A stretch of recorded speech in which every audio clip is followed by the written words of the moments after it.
Hello, welcome to Unlocking Buddhism. Have you ever noticed how the mind has a strange way of convincing us that comfort is wisdom? That the things we feel like doing are always the right things and the ones we resist are somehow wrong for us?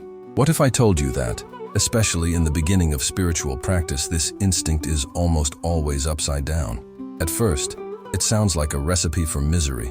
Why would anyone intentionally walk toward discomfort? But the more you listen, the more you realize it's not about punishment. It's about seeing through the tricks of the mind. In the early stages, our practice is like a mirror covered in dust. The dust is made of habits, pride, fear, laziness, and desire for recognition. When we only follow what feels good, we end up polishing the dust instead of removing it. We stay busy, maybe even spiritual, but the mirror never becomes clear. Imagine a student who loves staying up late reading about meditation, but hates waking up early to actually meditate. Or someone eager to go on a long retreat in the mountains, but unwilling to keep the simple daily discipline of their own temple or home. In each case, the mind whispers, "This is the right way for you," when in reality it's just protecting old patterns. The challenge is this: can we step beyond what's comfortable, without swinging to the other extreme of harsh self-punishment? Can we trust a stable structure, the ordinary daily discipline, before chasing special conditions or advanced techniques? I want to hear from you. What's one thing in your practice or your daily life that you've been avoiding, and deep down, you know you should face? Share it in the comments after you finish watching this video.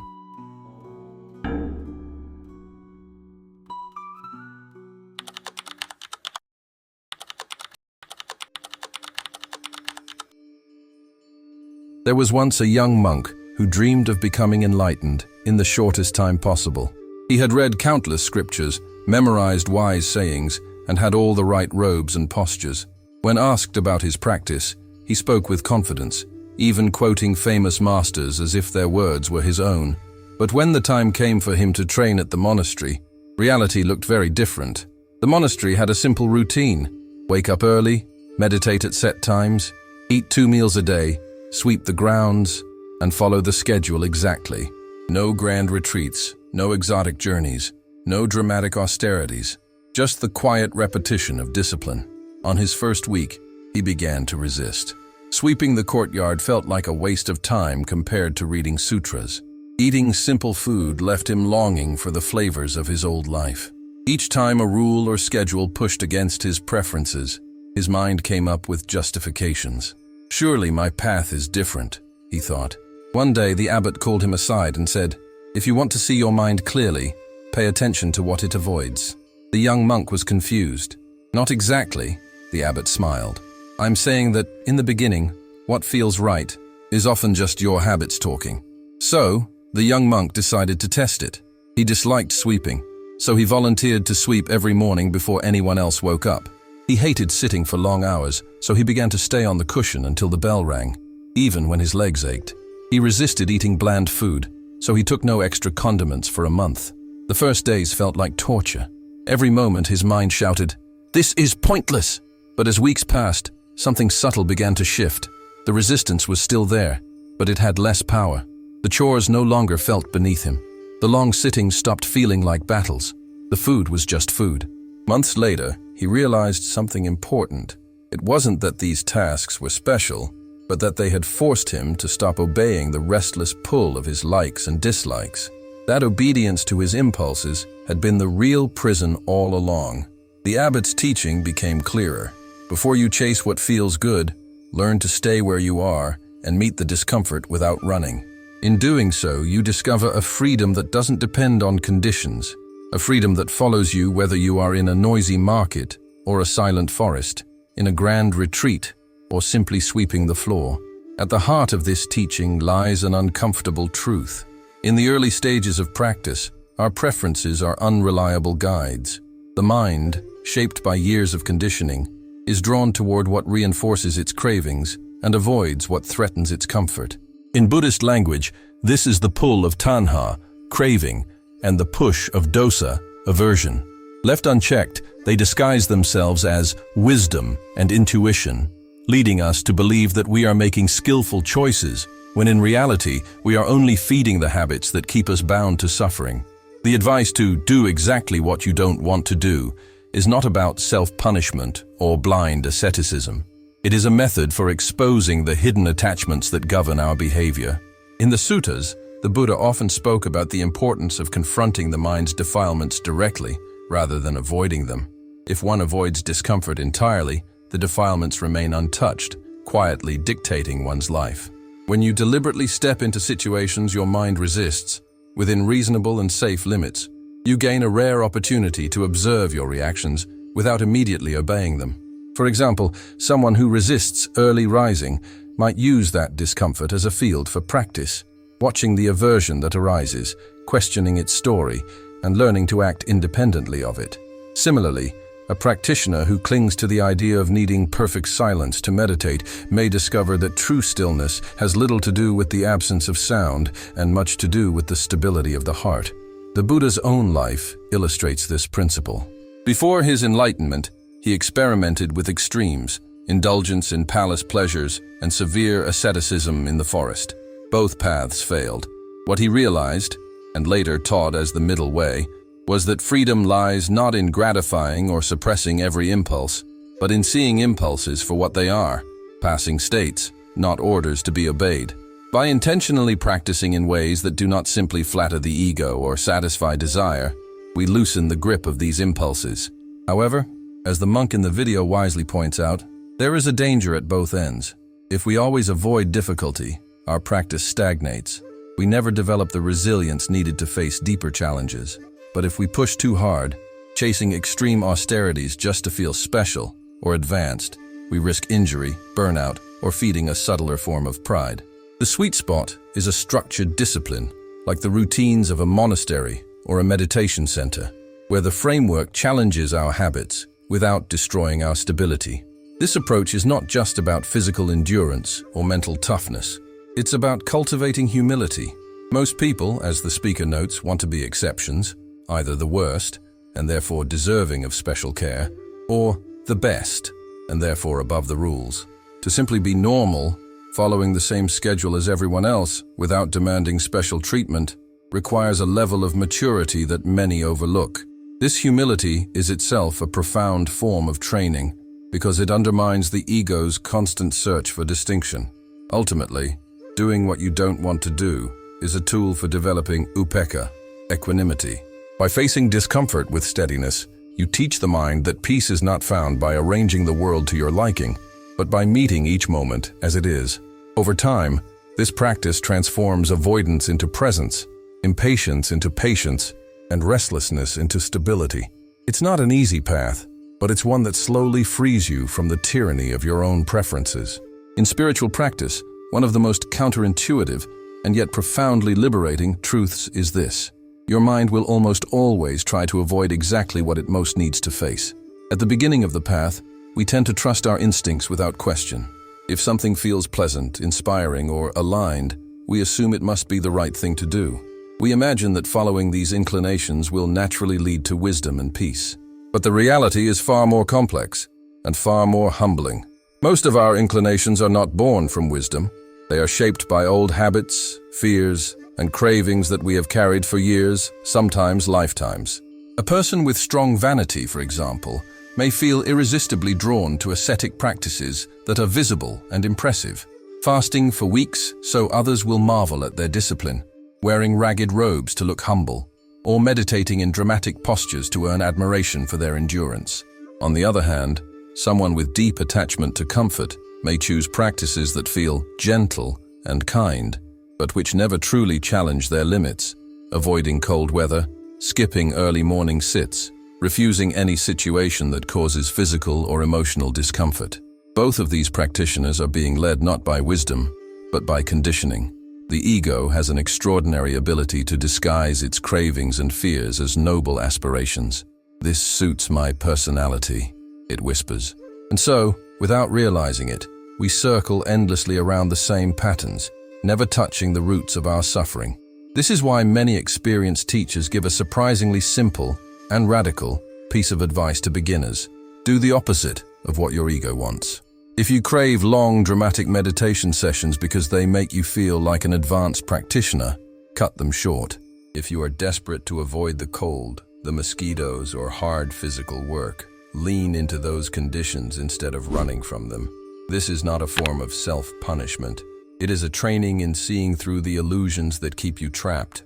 Illusions that tell you you'll only be at peace when circumstances feel agreeable, or when you're performing in a way that impresses others.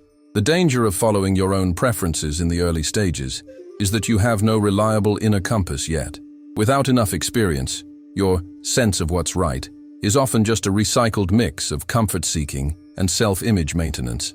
And because the stakes are high, a lifetime of practice can be spent going in circles, the safest approach is to entrust yourself to a stable, balanced structure. This is where monasteries, retreat centers, and seasoned teachers play a crucial role. They offer a framework that is intentionally designed to protect you from extremes, overexertion that leads to burnout, and under-effort that leads to stagnation. It is a middle way that can feel frustrating precisely because it resists your impulses. Here, humility is not just a virtue, it is a survival skill.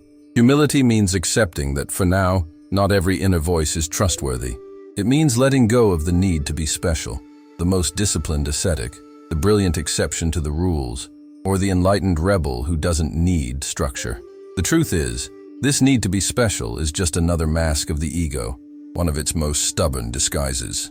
The real training is to be willing to be normal, to follow the schedule everyone follows, to do the same chores, keep the same meal times, sit in the same meditation hall as the others, to stay put even when the mind insists you would be making more progress elsewhere. This is harder than it sounds. The mind constantly creates urgency. I must change something. I must adjust the plan. I must escape this discomfort. Learning to see through this urgency and to stay where you are is a profound form of practice. Over time, this steady discipline reshapes you.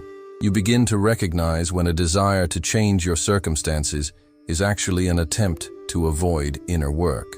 You start to see how restlessness, boredom, and resistance are not enemies, but teachers. You realize that peace does not come from arranging the outer world to your liking. It comes from a mind that is unshaken by the outer world's imperfections. Eventually, as your stability and clarity deepen, you will be able to make wiser choices. You'll know when a shift in your practice genuinely supports awakening and when it simply feeds your identity. You'll have learned to test your decisions against the stillness in your heart rather than the noise of your impulses. Until then, the safest and most transformative compass is this paradoxical one. Walk directly toward what you most want to avoid and remain there until the fire of resistance cools. In that fire, the illusions of ego are burned away, leaving the raw, honest mind that is ready to awaken. In the early stages of practice, the mind often presents itself as an expert in what is right for us. It whispers with the authority of experience, but in reality, it is simply defending its comfort zone. It avoids what is unfamiliar, resists what is inconvenient, and clings to what flatters its identity. This is the subtle yet powerful conditioning we all carry, the voice that says, "I know my limits," when in truth, those limits are just the edges of our preferences. The speaker's insight is both simple and unsettling. In the beginning, the most reliable compass is often to do exactly what we do not want to do, not because discomfort is good in itself, but because our initial likes and dislikes are unreliable guides. They are shaped by habit, fear, vanity, and avoidance, not by wisdom.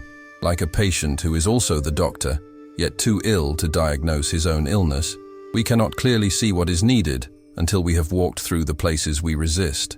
This is why a stable structure, such as the daily routine of a monastery, is so valuable.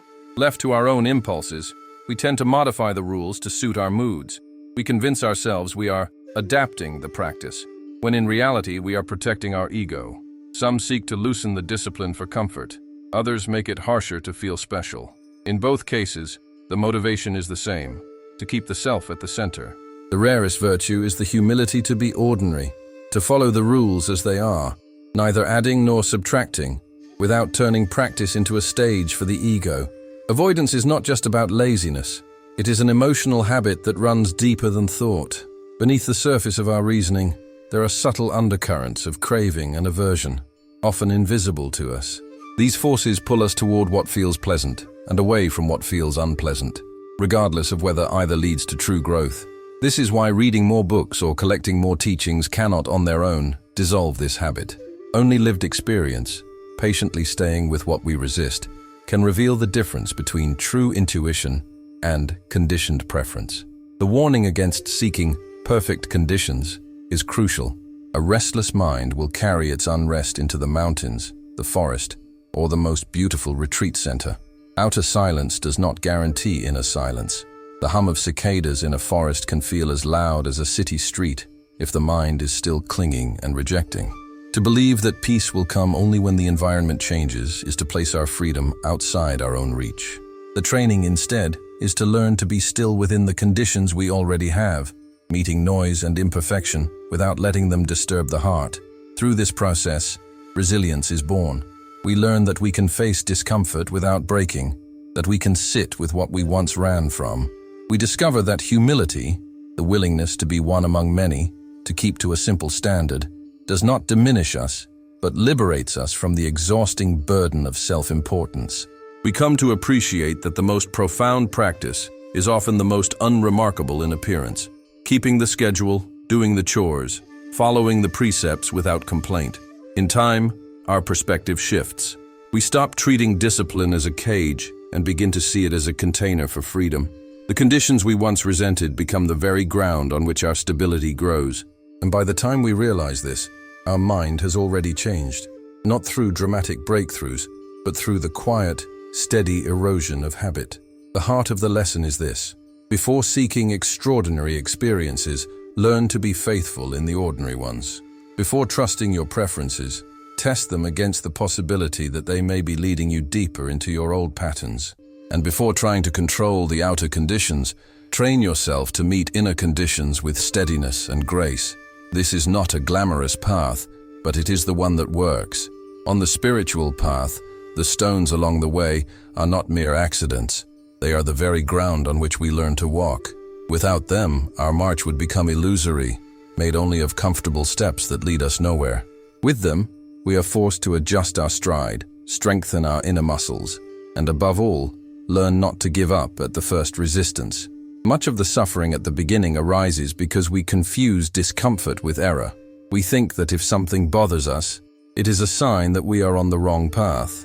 But maturity reveals another truth. Discomfort is often a sign that we are touching exactly the point where transformation is possible. It is there, in that friction, that old habits unravel. Genuine progress is not measured by the number of intense spiritual experiences, or by how inspired we feel on a given day. It is revealed in the silent capacity to remain in place, physically, mentally, and emotionally, when everything in us screams to leave.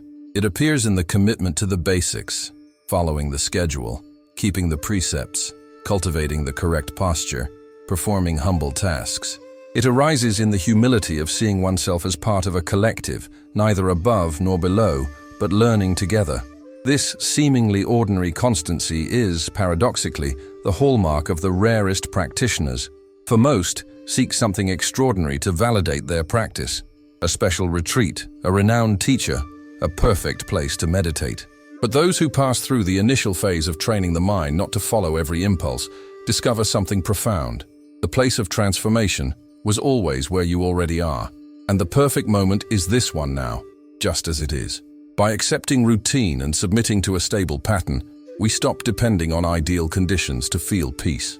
We develop a robust serenity that does not fall apart in the face of noise, heat, cold, lack of recognition, or the presence of discomfort.